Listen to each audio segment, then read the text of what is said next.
Un très bon Shabbat. On est aujourd'hui le 5 dans le mois de Kislev.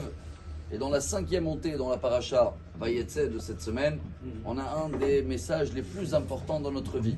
Chaque année, quand on arrive dans cette paracha, on s'attarde dessus pour comprendre que si toute une longue montée, la Torah nous raconte dans la cinquième montée qu'après plus que 20 ans, dans la maison de Lavan, que Yaakov a été triché, trahi, ce que vous voulez, minimum 100 fois.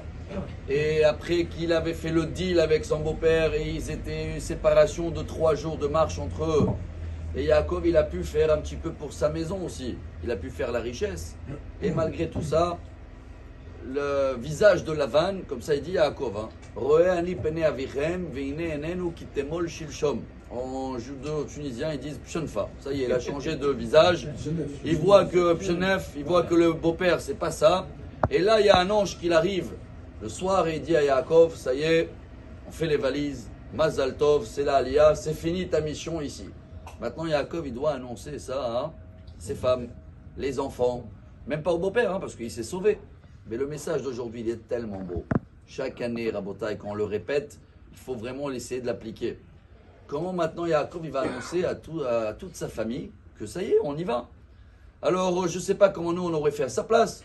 On l'aurait rentré vite, couru à la porte à la maison. J'ai une bonne nouvelle. Dieu, il est venu me voir la nuit et il m'a dit, on fait les valises. Pas du tout. Et voilà, la montée, elle est très longue.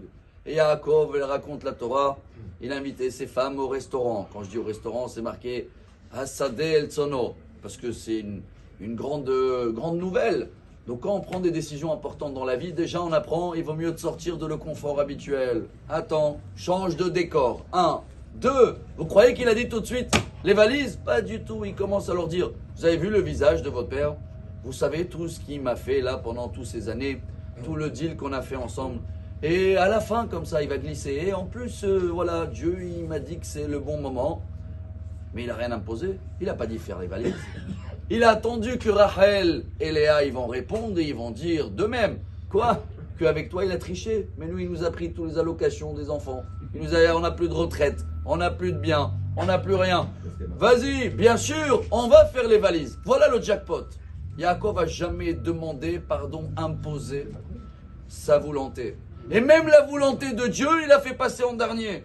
Dans notre vie, Rabotai, avec les enfants, avec les employés, chacun avec son entourage, celui-là qu'il arrive, il dit le Rav Dessler, de jamais imposer et de faire en sorte que la personne en face, il comprend que ce que tu veux, c'est le meilleur pour lui. Il doit lui comprendre ça. Tu dois juste réveiller sa volonté. Et dans ce cas-là, il va le faire avec cœur. Parce que jamais il va penser qu'il faut le faire comme un perroquet. C'est pas évident, mais si la Torah elle nous apprend ça toute une longue montée, comment savoir tourner le message pour qu'il arrive et qu'il est appliqué avec toute volonté de la personne en face, et ben c'est notre mission cette semaine. C'est voilà la paracha de Vayetze, comment on peut sortir des messages qui peuvent passer.